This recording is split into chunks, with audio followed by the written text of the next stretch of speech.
آية بكم. أعوذ بالله من الشيطان الرجيم. اقتلوا يوسف أو اطرحوه أرضا يخل لكم وجه أبيكم وتكونوا من بعده قوما صالحين. بسم الله الرحمن الرحيم، والصلاة والسلام على نبينا محمد وعلى آله وأصحابه وسلم تسليما كثيرا. سبحانك لا علم لنا إلا ما علمتنا إنك أنت العليم الحكيم. أستغفر الله الذي لا إله إلا هو الحي القيوم وأتوب إليه. اللهم انفعنا بما علمتنا وعلمنا ما ينفعنا وزدنا علما. biye tarata suye hijriya bakele ani kemenani ani binani ani saba shaharu shaban minye hijra sankalu shegina bisu nyotani fulanaye miladi nasaraw ka jate ba fula ani mugani fula sankalo sabana bisu nye otani durunaye ambe dawda bugu masjid razaq wambo kono. أعوذ بالله من الشيطان الرجيم. اقتلوا يوسف أو اطرحوه أرضا يخلو لكم وجه أبيكم وتكون من بعده قوم الصالحين. أربعة يوم بسما يوسف أنا كبل مو وكقيسلا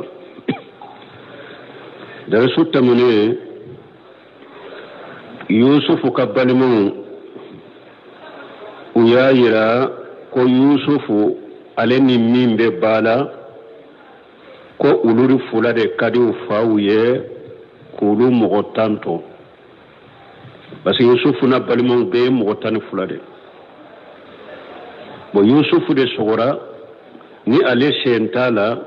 a ye tan ni kelen ye sogo la komi dolo. o tani kelen be oni sufu be bala tampana be olu be bala u be fala u be fa yaquba balimata in ko munun be bala u ko yusufu ale fanani min be bala ko ulu fulade kadimu faye kateme ulu mogotainka ko kasoro ulu de jamae fanga be ulu de la ulu be seka minke ni mogo fulate seko ke ko fa be filila filimi bangalendo ninkele uko uqtulu yusufa aw itrahuhu aradan yaghlu lakum wajhu abikum uye nyogo nyo umogota ko sisa ko ye yusufu faga ube akata fili kuno kono jandola ni afata ye fa na nya anan lankolona ni awye abawu doronde ye na nyate yusufu la nyaba awula abese ka ukanu aye fere kaka yusufu bo anye koro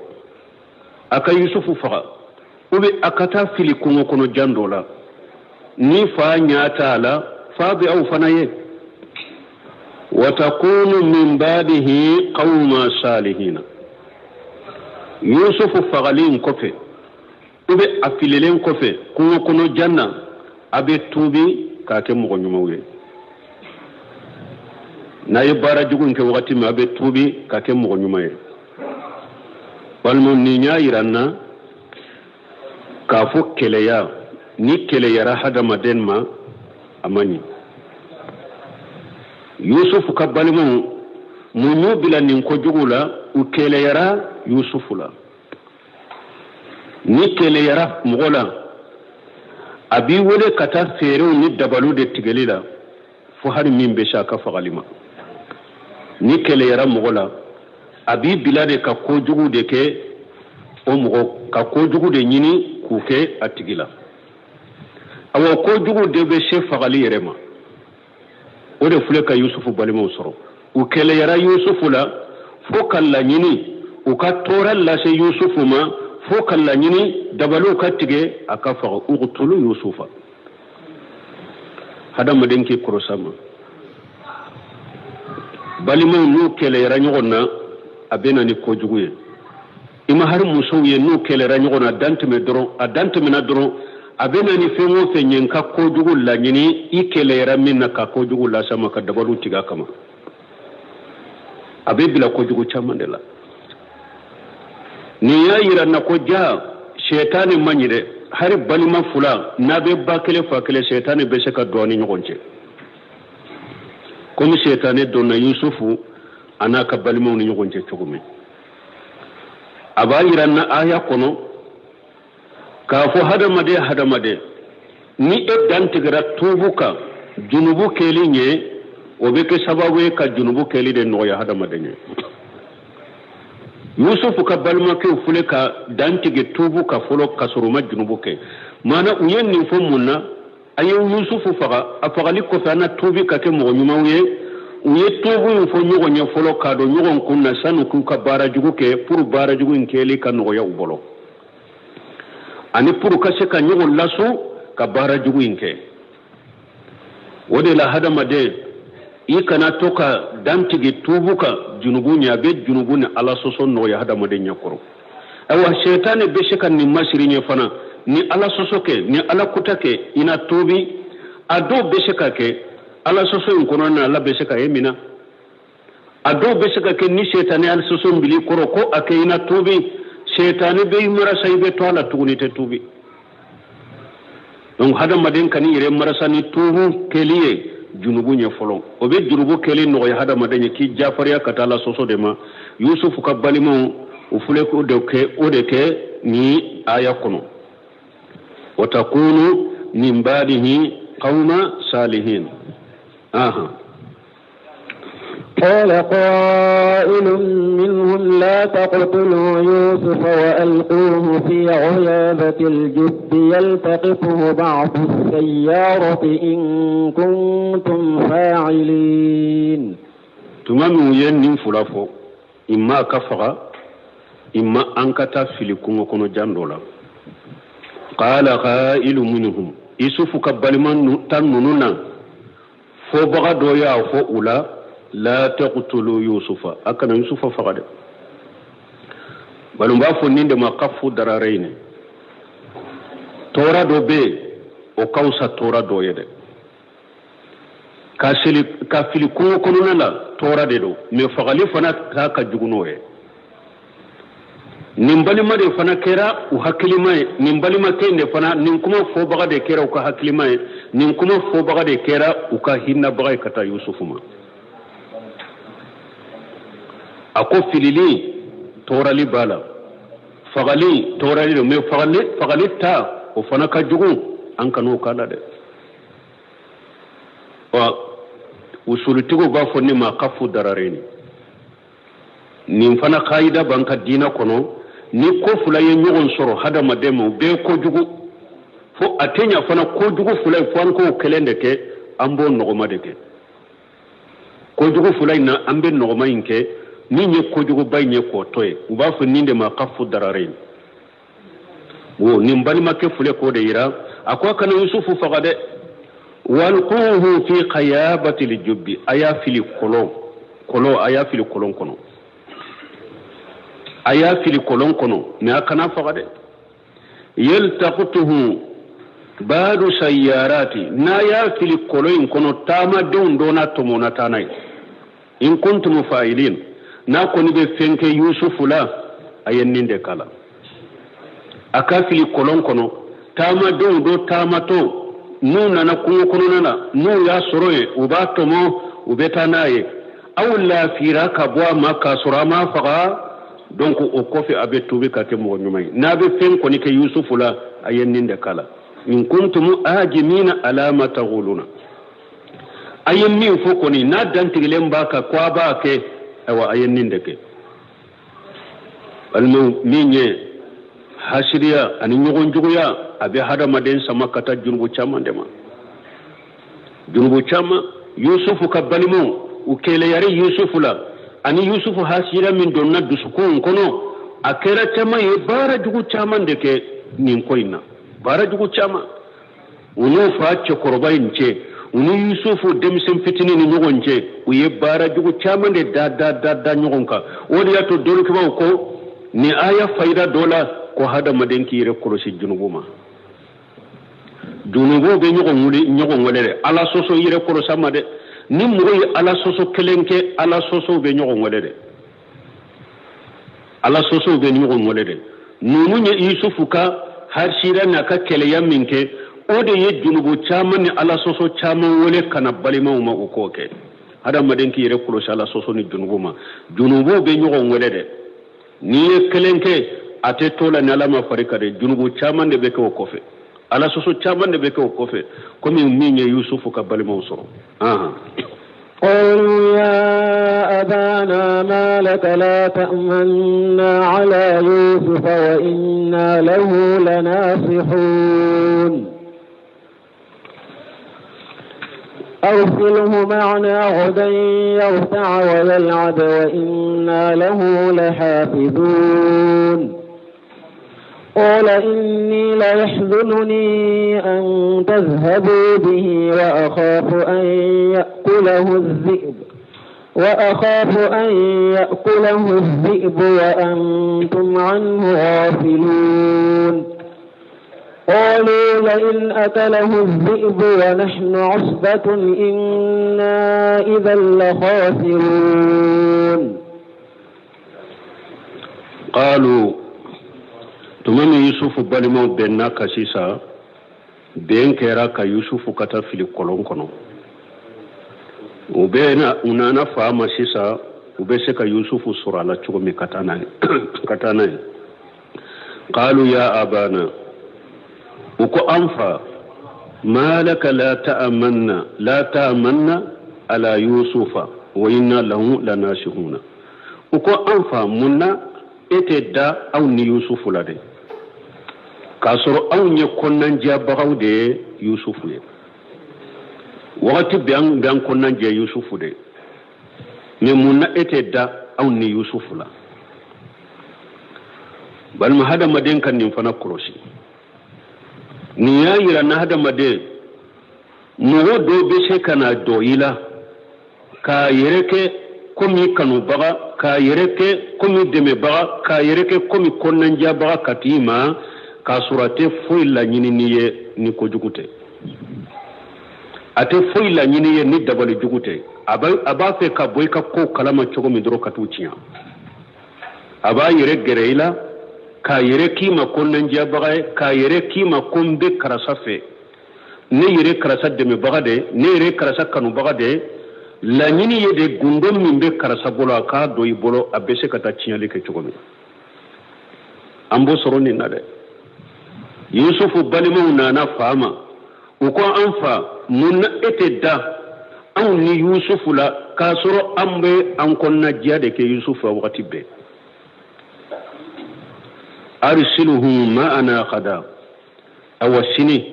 yusufu bila kafaranka kata kungo konona la yerta ana yurwari soroe minye iride nyumoye anu uludu ana fere kungo konona la kanison jiae woyele ab ana tilonkete parce que to ekrefe ya degulendo tilonko yoro tabula teta yala yorola mais nantara kungo kononda iride nyuma umbe abe uludu ana fere ana tilonkete har ana boli ni nyogondaw anuke yerta be nimbe kono niye tawsilimu yasarullah woyele ab ana tilonkete wa inna lahu lahafizuna awa ante faratala fanade amba koloshi an sheko da mayra belante faratola fana qala yaquba ko inni la yahjununi an tajhabu bihi ako ani yusufu kata kabonne nyakoro yusufu kabonne nyakoro yere doronde ode be ne yere bila fudunu ni dusukasila yusufu koni bole ne koroko au kata nayi ateni nyekoro o yere de be ne bila fudunu la wiro flo kele mana munna ne fana te soka yusufu bila kata kabila kadi aw ma ko abetana yorola yusufu aw katani yusufu ka bonne nye koro o dorombe ne bila dusu kasila folo ni nye folo e fulanna wa akhafu an ya'kulahu jibu wa antum anhu qafiluna sababu fulanna min nyato nete yusufu bila kafara aw ka katani kungo kononala mbesira minye kungo kono wuluni kanata do kasoro aw hakilitala kasoro aw ka hakilitala ubena faramfansha qalu yusufu balmu ko layna akalahu jib wa nahnu usbatu ukonfa ni kungo kono wuluni no ye yusufu do aw mbolo aw jama mugota fanga banna fana ijja inna ijja la khashiruna wala o wakati awun kera mo perdile ngamma ke mawuyede yusufu kele kungo kono wulu no odu awun bolo awun ni njama fanga banna fana kungo kono wulu na yusufu do awun bolo kawun toye wala ni o kera awun kera mo perdile ni mo bono ne wunye tumami nunu fora fajina nay ka yusufu duma falamma jahabu bihi tumami tarani yusufu ye wazimahu an yajaluhu fi qaya mo kala jo yorola ko ni nyaira na folo anna li insana ja janna su'a bi insan fala yusilu an yulqinahu hujjata amben na fami soroni yorola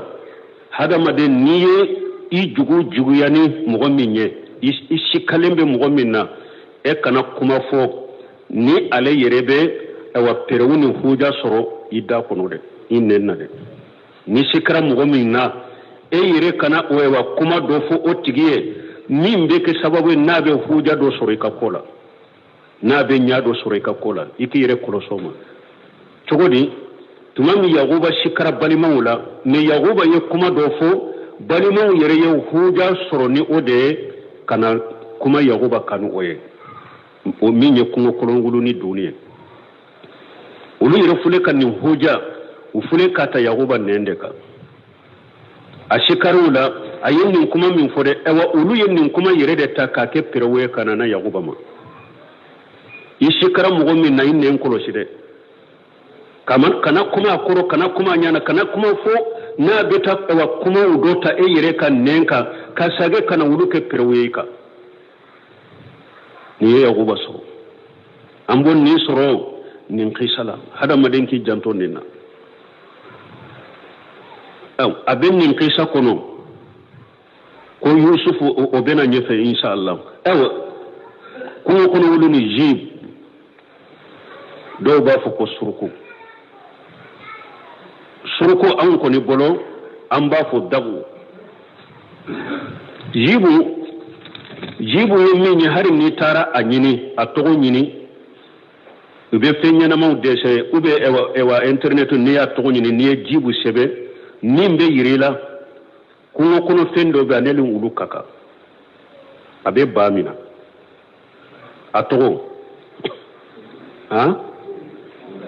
awo ya maraka kande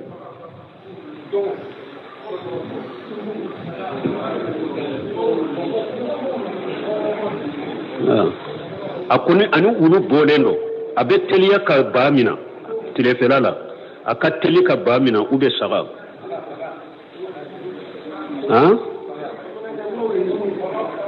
kuno ulu ni amba foye anu ulu de bolendo jibu ode kuno ulu ni jibu ye ode me chamambe aya info ko suruku ko ne ko te bamunan kamme me suruku o fana be o ko watini ke be la gabure suruku ye munye ale be tama sufe de kachaya ale te boti le fe kachaya sufe abe burusula atumbe burusula ka koro kachaya sufe de ale be yala abe ewa nguna sufe lala wakati dola ale fana bena foso kono ka baumina sufe lala ube ni kan misimin sirani kono nae ale be se ka yoro do purtala otogo bamanan kan oye surukuye bo surukuye ma ewa yusu balimo munum ba fo ko suruku tede kungo kono wuluni de fora aya kono jib o ye kungo kono wuluni bo o kungo kono wuluni o sogo duniya haramu ye silamiya sariya la gerem bala abe minanike me u b'a fo min ma suruku o sogo duni dagalen do suruku sogo duni dagalen do suruku ma do don fenye an ka jamana kono de me silamiya sariya ye suruku sogo duni la daga parce que an ka jamana kono a kacha kontere de bambolo wakati be suruku fule mugo be sira haraka sogo nye mugo ta sogo du ne kungo kono wuluni fule mugo badu o kungo kono wuluni de ya haramu ye me suruku te haramu ye a sogo daga lendo o de lay munye hadisan nana ma jaa anni ibn abi ammar qala qultu li jabir adabu ashaydu hiya hadisa do nana jabir bolo ammar akoko ale ko jabir ma ko yala suruku yala kono sogo de na be se ka fagawa qala na'am jabir ko ako suruku kono sogo de do mo be se ka faga qultu aakuluha ako ale ko jabir man ka duwa qala na'am ako adu abedu qala qultu akhalahu rasulullah sallallahu alaihi wasallam amma ko ale ko jabir ma ciden de yennin fowa ka fo suruku ye sogode abe faga kadu ciden de ya fowa qala na'am jabir ko ma ko ciden de ya fo ni hadisa rawaha turmizi wa sahahu al-albani fi riwayat al-khalil hadisa turmizi ya la saha turmizi ya bo albani ya la hadisa la saha ka kitabu do kono riwayat al-khalil akwa hadisa insaleno o suruku ka doni min fule ninye doni ka ba doni nyogon so sala do ko suruku te do ko gerembala ko ciden ko gerembe fengo fenna ko akana do ko gerembe surukula kuma fulana tigo ko ay gerembe surukula de ciden ko gere fen kana do me hadisan min nana ko suruku suko kadu o hadisa kera sababu ye ka suruku kere ya ka bo gere fen tola munun ko daga bu o jabi gerembe fen min ni ciden ko akana do gerembe surukula ni hadisan min nana ko suruku kadu o hadisa ye suruku kere ya ka bo gere fen to cela gele aye suruku ayo kere ka bo gelen fen to cela kele o ko ewa fulana ye munye ko gelen doro ma fode ko ciden ko gelen be minna na sogote du mankutu fula de fora wa kullu jinabi min asibai yuftaris gelembe ako gelende wa gelembe fengo fena ciden ko gelembe fengo fena kungo kono fe kungo fena fena na be yada nay gelembe se kake kungo kono fendo la na te yada ka nyogona do ka yada naye anyogona ka gele ndoro te siga haramu yade fulanna be faraka de na be yada nay ka nyogona do bo ko ni suruku laje suruku te yada fenwure ka kome wara fule chogomi kungo kono fen toka wara nin kana fule chogomi kungo kono fen toka ko suruku to chogola ni ay suruku ko ni yadara fen ka doro adeguna de atora la de sino alle ka yada mancha ube ni kungo digirala abese ka fen do mina me ni ote suruku mantele ka yada mugoka bo ko de ato bun khayim ako aka kitabu kuno ilamul muwaqqiina ako minye gele fenye ko a haramu yara mankutu fula cirenye mankutu fula defo gele mbala abe yada nayi mini gelembe minna te yada nayi ma haramu yade gelembe minna be yada ni gelenye wode haramu yara bo ko surukuta minye ale ladaga ala ya cidenya re kere ya ka bo gelem fen to cela kele fulanna surukute yada na matoro ate yada na matoro والنجاب فلان من فلان نيني ابن حجر الحافظ من حجر القسلاني أي نجاب فلا فتح الباري كنو أكفت الباري جيجو كنتنا كم دورو أني بيورو أني شيغي أي نجاب فلا فوي نينيا لدغا كسروكو سوغو دونيندو علي تومودندو كابو علي كريكريا كابو جلم في انتوچلا أبي نجاب فلا فوي أو سروكو سوغو لدغا لندو باشتاكا نيني علماء اللجنة الدائمة لبوس الماء والإفتاء وكا كتابو كنو جيجو موغا أني فلانا كمي أني بيشيغني دورو ويجابو دي بوكا بين كسروكو سوغو دوني دغالينو تما مونيني نكا سروكولا باشتا لك سوغو دونيا من الشيخ سالي الفوزان أكا كتابو كنو الملقص الفقهي أجيجو فلانا كمي ولون فلا ani binani ani wolon fula ako suruku sogo dagalendo fente suruku sogo la de imamuna safa rahimahullah ako uduka wakati ni tara hijirola ako safanu marwani nyogonche suruku sogo tumbe fere ni mogo basa kadu wo suruku sogo dagalendo kele anya foni munye a foli mimbe fo ko suruku de ye ko suruku ya du suruku tede kuno wuluni de do ode sabati lembe ewa aya kuno surukute wo kuno wulini aleka sogo duniya haramu aha فلما ذهبوا به وأجمعوا أن يجعلوه في غيابة الجب وأوحينا إليه لتنبئنهم بأمرهم هذا وهم لا يشعرون وجاءوا أباهم عشاء يبكون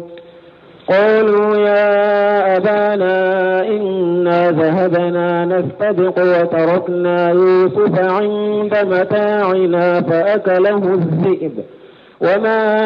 أنت بمؤمن لنا ولو كنا صادقين وجاءوا على قميصه بدم كذب قال بل سولت لكم أنفسكم أمرا فصبر جميل والله المستعان على ما تصفون فلما جهبوا به فلما جهبوا به تمام يوسف بلمه وتراني يوسف وجمعوا أن يجعلوه في قيابة الجب أياسر بفر لك وبناك شيسا أكبل كلوين كنو وأوهينا إليه ألقوا عليه وهوتي يوسف ما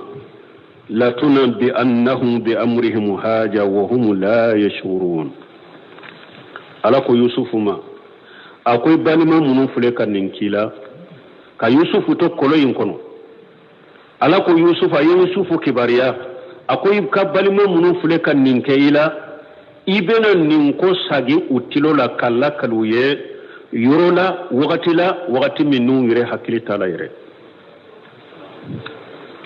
ala ye yusufu abe kome ala ye wahu ciyama kolo kono ka dusukun sabati ka yirala nin koloyin ite to akono de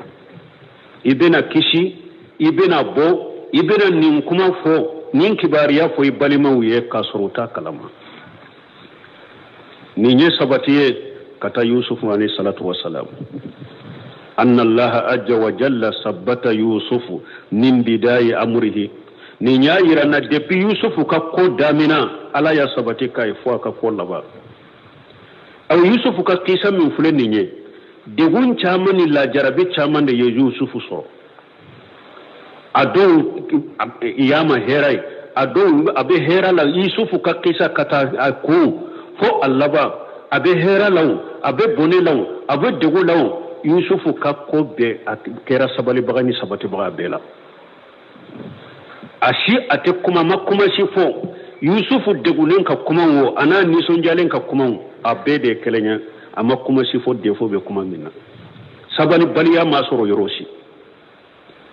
alaye sabati kai depuis akako damina ambo osoro nin kono ala ka wahaw ya ala wahaw min ciyama wajawu abahum isaa yabukun nin kele unanu fama safo wakati u yesu koye u della kana tilefe umo kede tumamu yusufu fili kolo in kono u toraye fo safo wakati unanu fama yebukuna u bekasi mekasi mindo yere kasi de do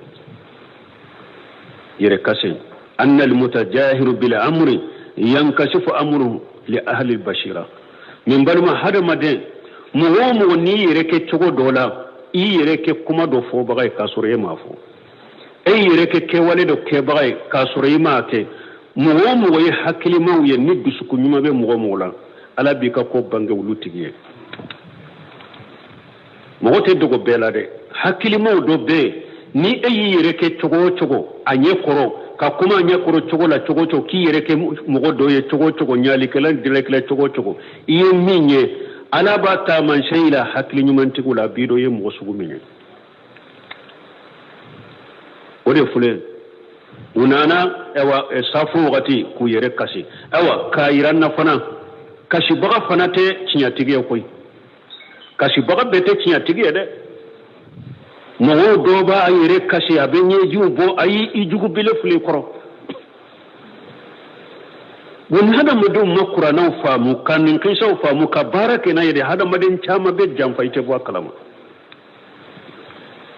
meni mu mi kera hakili matigiye kanin dina famu odi ya to wakati be mba fawi en kon nin qur'ana kalamba ka famu ani ciden ka hadisa kalamba ka famu o tigi de dinya dombaga ni lagara dombaga ni mu nyana ko te fen kalama de ede te fen kalama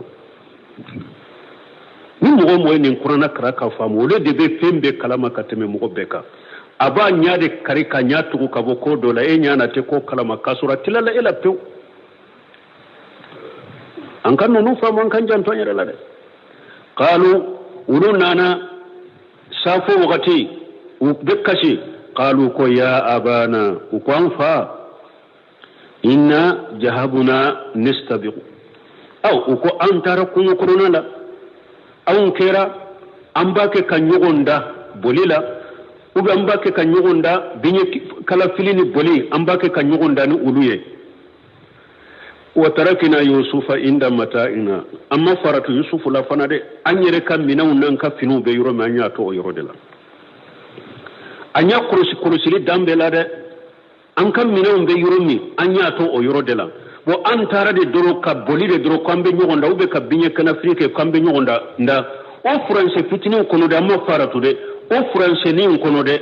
fa akala hujebu sana on ka sage kana kuma kono wulini yadu wama anta bimumin lana walau kunna sadiqina me anfa ete da auna harin na nya soro an yetinya tigide ite danna parce que yusufu kanu min biddu sukun kono yusufu kanu min biddu sukun kono harin na ya soro an yetinya defo ete da auna o balmo sanan katmen yoro la folo ayat do faraka wajawu ala khamishihi okala nawa wajawu ala khamishihi bidamin kajibi unanani yusufu dolokiye ka galon joli doke yusufu ka dolokila ka wa joli do nyini droka ka joli nke dolokina qala bal sawalatu lakum anfusakum amra o joli kunya munya awan ko anfa kono wulini aye yusufu dole ima ka dolokiye ima joli ya ka drokela kono wulini de ya do joli fule drokela yaguba ayado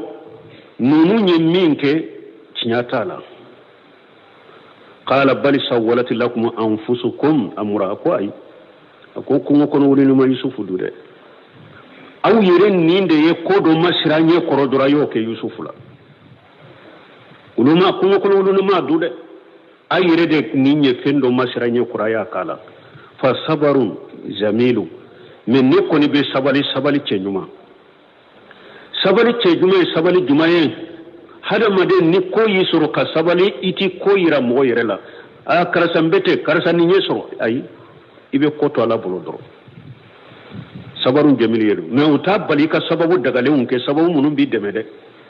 me itika koyira hada maduna ewa ka ke komi alaka latige min jiginai kai majena itoke sabaru jamil yo ode wo sabari simple yede hada madin sabar la me bi se ke ka ko ibe to ko ka koyira mola akone sabali ce nyumanke wallahu li musta'an ala ma tasifun abake kamin fo ala de benne de me ola aw bake kamin fo yusufu kola ala de ne de me bagaye ola yusufu nimbe muyirana yaquba ye barake ni tamanse o fana be an ka sariya kono o joli be nin qisala ka barake ni tamanse o be nin qisa kono an ka silamiya fana kono ka barake ni tamanse aba kono yaquba ye barake ni tamanse yoro juma ko kungo kono wuru ma yusufu du aye doroki hiroshima fara yoro ma fara doroki la yoro ma soko o ni kungo kono wulu ni fana ye mogo dun hari ulu min fule ambulo so kono na aye hada mademina akika doroku ni yoro do fara kungo kono wulu ni kana ka yusufu do fo joli ka ke doroki ma fara yaquba eta manche taw yoro de la ko ulunima kungo kono wulu ma yusufu do parce que ka doroki ba chogola yoro ma sogo yoro ma fara wo gasili no site doroki la o be se ka ke chogodi ayetta manche tanu ode ako kungo kono wulu ni ma yusufu do de ayire ni de fendo masira nyekoro ayoke awa amba do qisa in kono min jawaju al musabaqati wa masruyatiha adagara musabaqa hada madon kan yugondanke yugonda fana ye sariya de fana fal musabaqatu takunu ala al-qayl wa shiham wa nashl mislamiya sariya kan musabaqa abekeni soye abekeni binye kalawye abekeni nyame wadatu hadisado na chiden ko la sabaqa illa fil hafiri aw nisli aw kufi chiden ko teddaga moka wuri da kwa kan yugonda ni min yedda nike ina sarayi mina fo fen saba so nyame binye kala fide an ka silamiya sare nyogonda be daga nunu na ka wori da ni min yedda alika bata parce que nunu ne jihadu minu de nunu ne de ka antirma jihadu ne nyogonda be daga nunu na ka wori da ni min yedda alika abata aw dole ke ba ko abo chokola fe mo fe nye jihadu minade follahara nyogonda be sika kenay ka sarada misale na ya soro jihadu shebe silamo yesisa nyinyi miku bolili bombu ewa chitogo marafau ewa chitogo mana sisan ka keleminu ye mununye ka nyogonda ke ulu fana kalalila ka worida ni minye dani ke ina tabasi tala abedo jahadu minan kono ani tege jiyaw ubedo okono awa shaykhul islam bun taymiya nyogonda min dagara wori kadda ni mo minye dani ke ina ta jahadu minan kofe shaykhul islam bun taymiya min faraka doni nyini qur'ana durushi musabaqa ube fiqhu musabaqa ube dina nyini kali do musabaqa abedaga musabaqa ka ken nunu na wori kadda ni minye daneta ibata basitala don kaba yo oni jahadu ke category parce que suratu tauba kono alay jahadu ni doni nyini ayo fara nyogon ka aya kelen kono doni nyini ye jahadu de silamiya sariya doni nyini ni jahadu de do nyogonda be se ka ke ola wori kamina me don ke ba ko minye jinya doni uye geography wu ani kimiya wu na nyogono fengo fenye jinya doni de bunu semin ko rahimahullah ate daga nyogonda ka ke ulula wori kata silamiya sariya doni nyini nyogonda be daga odela ko afara jahadu minanka bo ode yato doni ke ba ye musabaga nyogonda tila kata tila yoro masaba nyogonda do be o dagara aka ke fu a dagara ka sarada ni min yedda ni kay bata o ye nyogonda jumaye so ka ñogonda ñaame ka ñogonda hadamadenw ka ñogonda tege jiyala ni ñogonda dagara ka ke fu a dagara ka wori yere fana da ni min ye dani ke bata ciden ka hadisa ko la sabaqa illa fi khuffi aw al-hafir aw an-nashli ni nya foloye fulanna ñogonda do be jaizun bi ghayri iwadi a dagara ka o ñogonda ke mais sarakana mina de a dagara o ñogonda in ka ke sarakana mina o ñogonda nye jumaye ka ñogonda ka boli aw senka ka ñogonda ayre ka boli ka ñogonda ni boliye ube ka ñogonda ka noni jikono ka ñogonda ni oye ube ka ñogonda ni sinyetaye sinyetami ni ewa wori ko tala ani ñogon jogi tala o ñogonda sugu dagara me wori kana dade ni nya cogo ya fulanay ñogonda min be daga me ewa wori ate daga wori ka dala ka ñogonda ni boliye ube ka ñogonda an kan negeso boli ube ka ñogonda ni an ka moto ye ube ka ñogonda ni an ka mobilu ye ni qataru ni danje tarama aw bali alaka wajibi dola ama aw bali alaka wajibi dola ni ñogonda sugun nunun dagara me sarate dade abu ke fude ni nye fulanay sabana muharram ñogonda min sarabalawo saratalawo haramudo o yede ñogonda munu nye alqimaru walmaishiru munu nana aya kono suratu tawba kono e suratu maida kono innama alkhamru walmaishiru kata aya laba mana ganye predi be fengo fe na ñogonda be ni qimaru de do na ganye ube na predi o ñogonda ya haramude sarat dara olaw saramada olaw o ñogonda sugun o ya haramude o tebbe silamiya sarala fengo fe nya qimaru de ni ganye ni predi de balo komi sobo sugun munun fule jamana yin kono ani kajino nunu ulu na ñogonda munun fule ni nye nunu nye haramude uba fo no ni wal qimaru may shuru min be aya kono o koro ye ulu ye haramu ye ulu te daga doni kama ko ni nye sisanka ewa ñogonda sugun ewa surgu dobe haramu yara nu ye nyin ka al mulakamatu mana sisa tilela ñogon boxe togo munun fulen ni nye boxe min fulen ni nye nu be boxe ke ka wori nyina da wori bedda wote daga ube ewa sisan ka sinyata sugu munun be jiya kono ni wori de be nyini ulula ulu ye haramu ye ube abi jamana dola dundun koro ku bila nyogona ni min sera minna o ye haramu ye ube kam mishin turaw bila nyogona ni min sera minna min kam misi ewa tura sera minna ina worita nunu ye haramu de ube saga jigu ku bila nyogona ka nyogon tu ni min ka saga jigi sera minna ina worita nun sugu ye haramu de ko parce que bagaw ñu toñoli de be nonuna bagaw torali be nonuna nun sugu ye haramu de donc famura o ñogonda sugu lu ye haramu de utebe silamiya sarela wala donna bolo sisa ñogonda qualité sabade do ñogonda do be o dagara ka ke fo dagara ka saramina o ye sabayni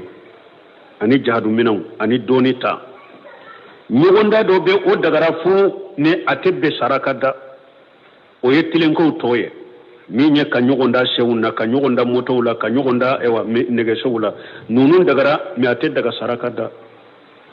ñogonda do be o ye haramu gagne predi be minna ulu ye haramu ye ewa abo cogo de la ñogonda min ye alo ewa min ye ewa ka allaybu li waraq marayashi juye ka marayashi bo ye haramu ye atebe silamiya sarela marayashi bo damu bo ye haramu ye nido boni ye haramu ye ka tilunke keni ñogondani damu ye ka ñogondani nido ye ka ñogondani marayashi bo ye nunu ye haramu ye ciiden ko sallallahu alaihi wasallam man layiba binerda shir ka annama sabaga yaddahu fi lahmi alkhinjir wa dammihi ni hadisa be sahih bukhari kono ciiden ko ni mo yettilon ke kenin ni doye nerda sir o yen ni do de ciren ko ni mugo mo ni do ni damu ni mugo mo yettilon ko kenoye ciren ko abe komi eyi ka bolo iya annugo le sogola anin le joli hadisa dola mallayba binirdi faqad asalla wa rasulahu ni mugo mo yettilon ko keni damu ye ciren ko iye ala soso iye ciren soso damu bo munu fuleni nye marashi bo munu fuleni nye nido bo munu fuleni nye wori balawo wori talawo katilin ke kenu e kanyogonda haramu de nonu nye utebbe islamiya sariyala donc nyogonda yoro antumbe no hakli jigini ni yoro la parce que aya yu fayda munu fora don ke bawo bolo uyo afwa kono wo nunu ko tumbe nyogonda ka nyogonda ni tege jiyai ka nyogonda ni boliye bashi tola de me sarateda sara ko ni be da nyogonda minna tilonke minna oye sabainde so ka nyogonda nyame ka nyogonda hada madon ka nyogonda tege jiyala ka entraînement jaharunya sara be daga ni nyogonda saba dorondela ani doni e wasilamiya doni nyinini qur'ana tahfiju nunu ani dina masala durusilo hadisa durusili ka nyogonda ulula abe daga saraka mina nunu na bora ola tulunke be jiyan kono ate daga o ka ke nyogonda ka ke ori kamina ori ya to don kiba uyayira balon tam nunu fule jiyan kono sisa ni ekepu be da ni minye dani ke be worita ni balon ta sugu ya haramude ni balon ta sugu haramude de ekepu be da balon ta kama kon ni min ganyara inata o balon ta sugu ya haramude parce que ciiden ko wori kana mina tilon ko silani sabayndete alaka hakimandama وجاءت سيارة فأرسلوا واردهم فأدلى دلوه قال يا بشرى هذا غلام وأسروه بطاعة والله عليم بما يعملون وجاءت سيارات تمام يوسف بلمو يوسف فيلي كولين كونو abe ayayin kono ulu nanu fama safo wakati kakasi o tama deundo nana o kungo kono na fanala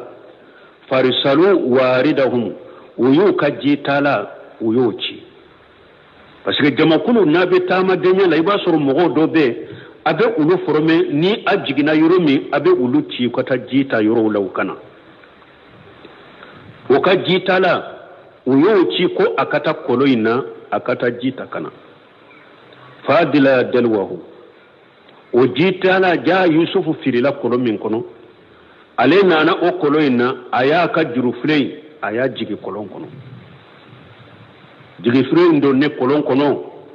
yusufu ye jurufrei mina ni nye jurufrei sama kabo jurusume mbole yisdoro yusufu kumbole kala ya busra akun nisonja benesa ni nisonjara haja qulam mfule ka kamalen do soro nisonjara mfule ka demiseni do soro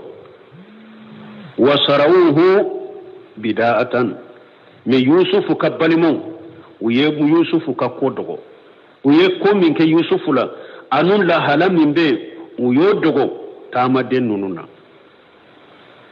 parce que doru ko chogodi nimbe ke yusufu ka balimo ye ko parce que yusufu ka balimo afora ko fe kulu nanu fama safo wakati ko yusufu ka balimo tere wasarahu bidata ko tama den nunu de ye yusufu ka kodogo ka ke komi khalifa pour mo kana boshula bo tawsir kala do ko ayi yusufu kam balimo de ye yusufu ka kodogo uma so tama de ka do kulu ka balimo do ye min kala ko nyafo maso kofo uye yusufu ka kodogo ula ka fo ni anka jonde dodoro anka jonde ni de dodoro mi umaso ka fo ku ka balema do yemmin kale maso kofo uya dogo ka ke komi mina ka ke komi khalifa fe wallahu alimu bima ya'malun ne ubake kabara min kala babedo alabu ba ka keta do bo munun ko yusufu ka balimo de ye yusufu ka kodogo shisa ka ke komi mina ka ke komi khalifa fe ka ke komi ujo ko ewa utumata ko tumamu ye yusufu fili koloin kono ku utara kerefere folo ka ko laje ubeke chokome ko nin tama dawun nale tuma mi yusufu tomo bo ku utara gere ulula a kafun nun ninye aunde tayede anka jonde do ande tado ne na ba fe an ba fere auma o bena nyefe ku yusufu feruma nin chogodela utara nai tawsirkalaw do be ninka tawsirkalaw do fana baka tama donde ye yusufu dogo kake komi khalifa fe kake komi mina kata fere misra وشروه بثمن بخس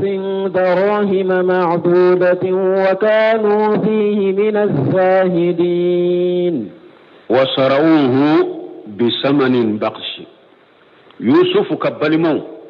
ويه يوسف فere tama den nunuma ni songo jugu doye har wuri baute uya fere ni songo jugu doye darahiman madudati darahime jatelu wa kanu fihi min al-jahidin parce que uluma kotunte yusufu la ute yusufu fe utaka kofe ulutumba fe durabe mabula chogomire ode yato imahara fere wori chamana darahiman madudati donc baw ye fayda tan yorola ko ja horo ni ya fere ka songo duye haramu dude yusufu fule horonde me fule ka fere ka ke komi jom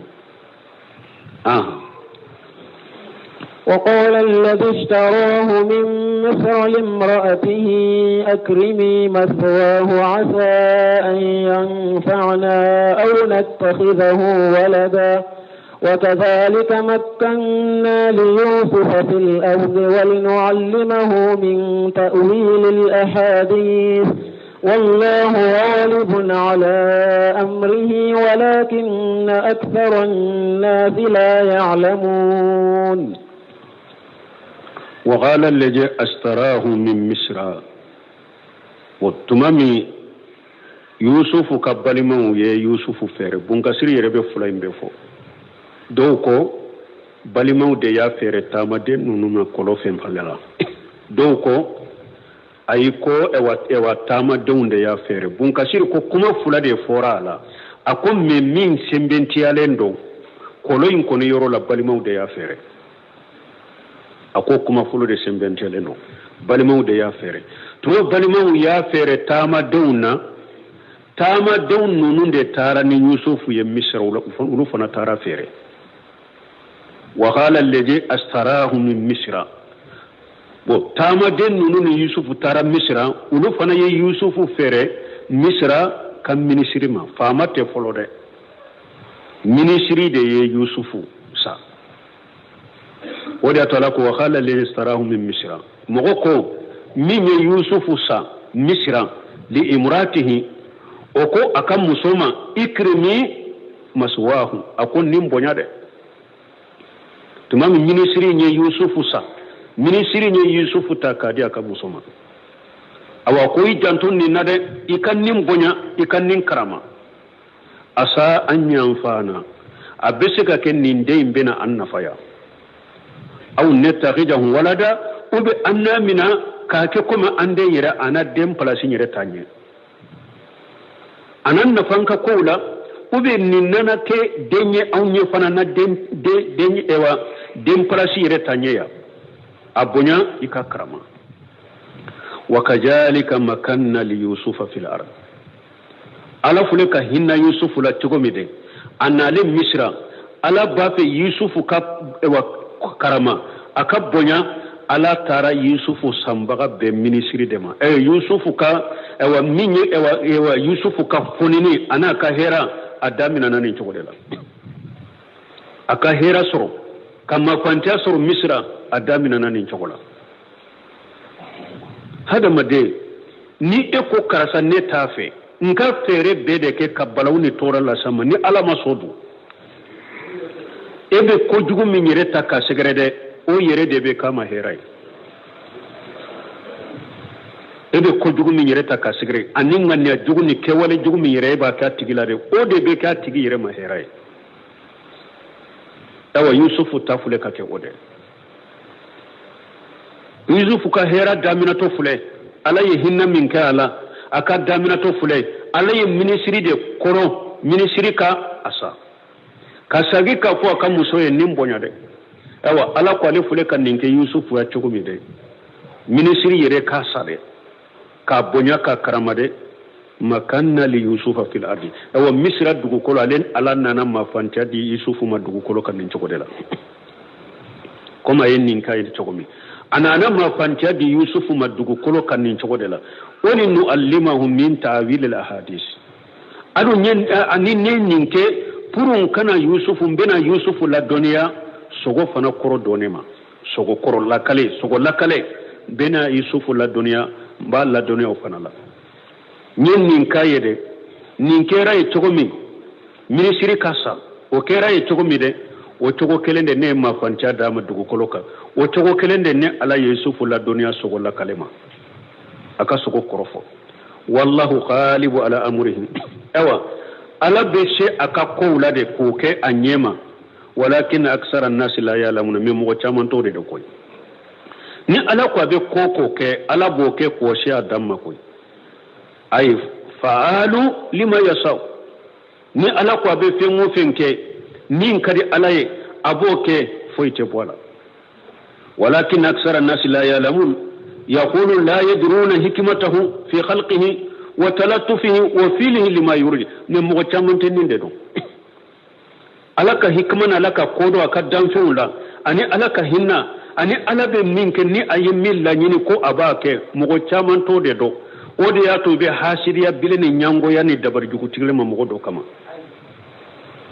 sino mo ni ya do ko ni ne dabal jugu siri karasa kama chogo ne ya jugu ya chogo ne ya koni ya chogo ne ya ewa ko jugu la nyina chogo ni ala ko abeke minya be ko ye ne te sika foye boala ni mo tunyen ni ndo mo kelen tire lafiya ibi yere lafiya mo ka hasiriya law ibi ni wo yere lafiya mo ka jugu yala ibi yere lafiya dabali tigila kata mo ma ni eye dabali tige mo chogo kon ka do ani ni hera cha kana ni hera soro ala beta hera poini yoro wore minye todo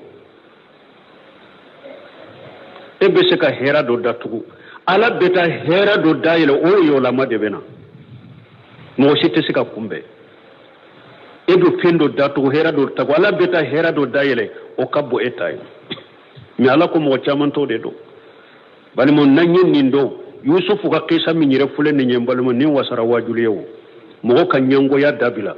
mo ka hasiri ya dabila ika dugu ya dabila ni kisa yere wasira hada made mai iki yere lafiya ni ala ko be mo minke minye she to la koy idisi be fara atigi baka hera soro nyana kono foite bola ala fule ko de kay ala fule ko de foya o ba soro wakati seraya ni ala sonna ni ala sini ranna ambe continue dresuka subhanakallahumma rabbana bihamdika ashhadu an la ilaha illa anta astaghfiruka wa atubu ilayk آية كنونتو أعوذ بالله من الشيطان الرجيم اقتلوا يوسف أو اطرحوه أرضا يخل لكم وجه أبيكم وتكونوا من بعده قوما صالحين بسم الله الرحمن الرحيم والصلاة والسلام على نبينا محمد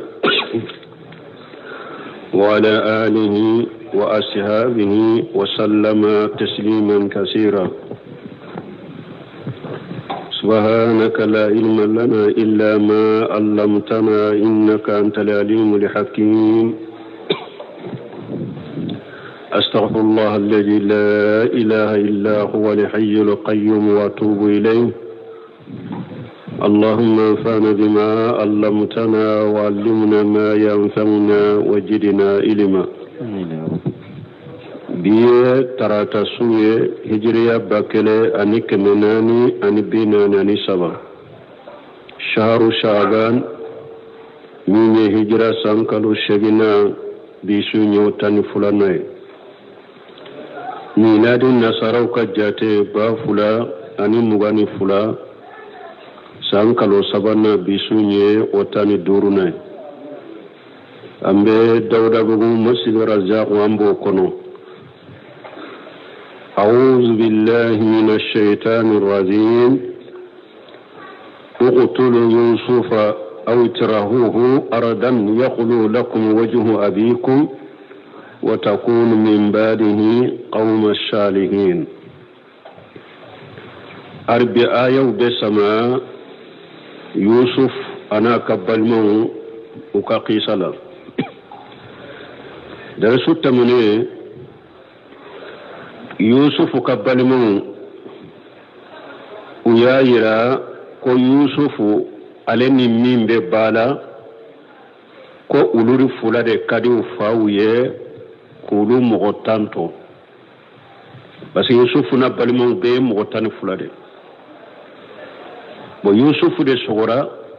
ni ale sentala ayetani kele nye sogola komi dolo otani kelembe oni yusuf be bala tampana be ulu be bala ubebe fala ube fa yaguba balimatayin ko munun be bala ko yusufu ale fanani min be bala ko ulu fulade kadimu faye kateme ulu mogotayinka ko kasorulu de jamae fanga be ulu de la ulu be seka min ke ni mogo fulate seko ke ko fa be filila filimi bangalendo ninkele uko uqtulu yusufa aw trahuhu aradan yaghlu lakum wajhu abikum uye nyogo nyew umogota ko sisa ko ye yusufu faga ube akata fili kuno kono jandola ni afata ye fa na nya anan lankolona ni awye abawu doronde ye na nyate yusufu la nyaba awula abese kawkanu aye fere kaka yusufu bo anye koro aka yusufu faga ube akata fili kuno kono jandola ni fa nyata la fa bi aw fanaye وتكون من بعده قوم صالحين يوسف فغلين كوفي ube afilelen kofe kuno kono janna abe tubi kake mo nyumawe naye bara jugun ke wakati ma abe tubi kake mo nyumaye balmo ni nya iranna ka fo keleya ni keleyara hada madenma amani yusuf kabalimu munyu bila nin ko jugula u keleyara yusufula ni keleyara mugola abi wole kata fero ni dabalu de tigelila fo har min be shaka fagalima ni keleyara mugola abi bilade ka ko jugu de ke o mugo ka ko jugu de nyini ku ke atigila awo ko jugu de be she fagali yerema o de fule ka yusufu balimo soro u keleyara yusufula fo kala nyini u ka toral la se yusufu ma fo kala nyini dabalu katige aka fa uqtulu yusufa hada madenki korosama balimo nu keleyara nyogona abena ni kojuguye ima har musowiye nu keleyara nyogona danteme doron adanteme na doron abena ni fengo fenyen ka kojugu la nyini ikeleyara minna ka kojugu la sama ka dabalu tiga kama abe bila kojugu chamandela ni ya yira na ko ja shaytani manyire har balima fula na be bakele fakele shaytani be shaka doni nyogonje komi shaytani donna yusufu anaka balima ni nyogonje chogome aba yira na aya kono ka fo hadamade ni eddan tigra tubuka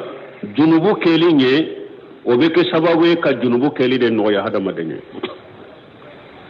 yusuf ka balma ke fule ka dantige tubuka folo kasuruma junubu ke mana uyen ni fo munna